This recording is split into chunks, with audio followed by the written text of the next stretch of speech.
I'm Brittany Lewis with Forbes Breaking News. During a Senate speech on Wednesday, Senator Tammy Duckworth shared an emotional story about looking up ballistic protective backpacks and whiteboards for her daughters.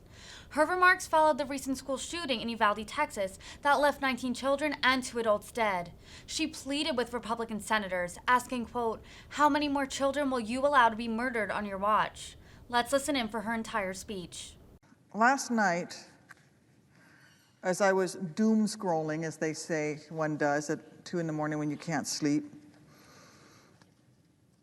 what I was looking up were places to buy ballistic protective backpacks for my daughters, who are 4 and 7. Places to buy ballistic protective whiteboards that could be donated to my girls' school that would act as a shield should a shooter come to their school. And it's bad enough that I had felt that I had to do that. But the fact of the matter is, those pages were already bookmarked, because it's not the first time that I've had to look them up. 10 days, 240 hours, less than 2 weeks. That's all it took. It took just 10 days from the racially motivated domestic terrorism attack in Buffalo before we had to mourn the loss of yet more Americans, this time 19 babies and 2 teachers, to a senseless, horrific, and importantly, preventable mass shooting in Uvalde, Texas. Children gunned down at their school, their small bodies mangled, utterly destroyed by lethal weapons of war designed to quickly kill adults.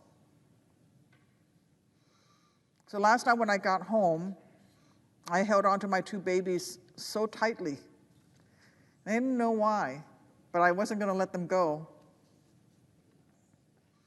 Just so grateful that they came home from school.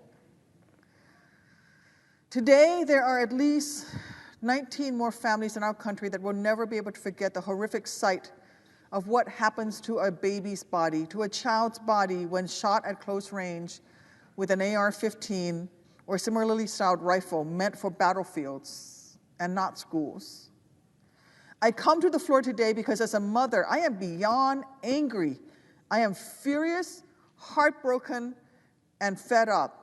I am sick to my stomach thinking about what those parents are feeling right now. They sent off their babies to school yesterday morning just like I did. They packed a lunch like I did. They argued with their babies about, hurry up, the bus is coming, you're gonna miss the bus. No, you really do have to wear a sweater. I know that you don't think it's cold, but you have to wear a sweater. Or today's PE day, you have to wear your tennis shoes. But unlike my daughters, those babies never came home again. They were never laughed their beautiful laughs again. They were never smiled their wild, silly, gorgeous smiles again. That is a hell on earth I wouldn't wish on my worst enemy.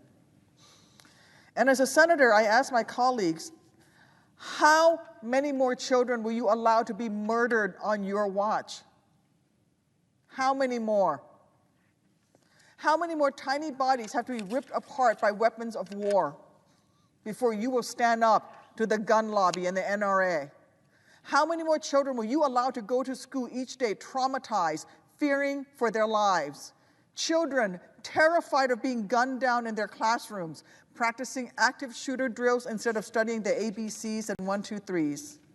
When will it be enough for you to do something, anything, to simply do your jobs? When will children's lives matter more than your check from the gun lobby? When? Last night, my colleague from Connecticut,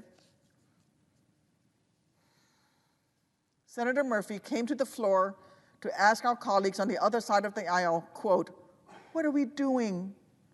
But my Republican colleagues know exactly what they're doing. They know exactly what they're risking, whose lives they are endangering when they refuse to lift a finger in the wake of yet another mass shooting. When the assault weapons ban was allowed to expire, the number of mass shooting deaths tripled. Tripled. We know that the ban works, and we need to reinstate it. Republicans are yet again pushing for nothing to be done, falling back on the old line that only one thing stops a bad guy with a gun, and that is a good guy with a gun, knowing full well that there were good guys with guns at both Uvalde and Buffalo. And here we are mourning dozens of lives anyway. And I've even heard some of them say, let's equip the teachers with guns. I would rather equip teachers with more pieces of chalk and more learning tools than guns. Because even if those teachers had had a gun in the classroom, they didn't have a chance to react or go grab that gun. And they're dead today. They pretend like all we can do is send thoughts and prayers, or they say it's too soon to talk about politics, but they know that we don't have any time to wait. This time, we didn't even have 10 days to wait from Buffalo. It is their job to do more than send thoughts and prayers. It is their job, our job, to prove that we care even the least little bit about those little bodies and the giant heartbreaks they leave behind. We know how to stop these attacks from happening as often as they do. Heck, the entire rest of the world has figured it out. We all know there will be another and another and another attack in the weeks and months ahead if we do nothing. More innocent lives will undoubtedly be lost. So if you're not willing to act, if you're not willing to do the most basic part of your job to prevent the senseless loss of innocent life, then again I ask, why are you here? The Senate should immediately, at a 50-vote threshold, vote on the common sense gun safety reforms that the American people have demanded for so long. And don't tell me this is about the filibuster, because we have time and again voted at the 50-vote threshold on things that matter, like raising the debt ceiling or the defense budget. And yet, the lives of our babies, the right of our babies to not be torn apart by weapons meant for war, is not worthy of that. We're talking about universal background checks. We're talking about the kind of reforms that widespread majorities of Americans support. And in the face of yet another moment of an unimaginable, unbearable, unfathomable grief, let's show the nation that we value children's lives more than an arcane Senate procedural rule. Let's do what adults are supposed to do. Let's protect our kids, the most vulnerable, the most innocent. Let's do our jobs. Let's do what we were sent here to do, what our children are depending on us to do. We owe it to each victim of this tragedy and every tragedy before it, and their loved ones, to finally act. Enough was enough a very, very long time ago. May those babies rest in peace, those little angels now in heaven. I yield the floor.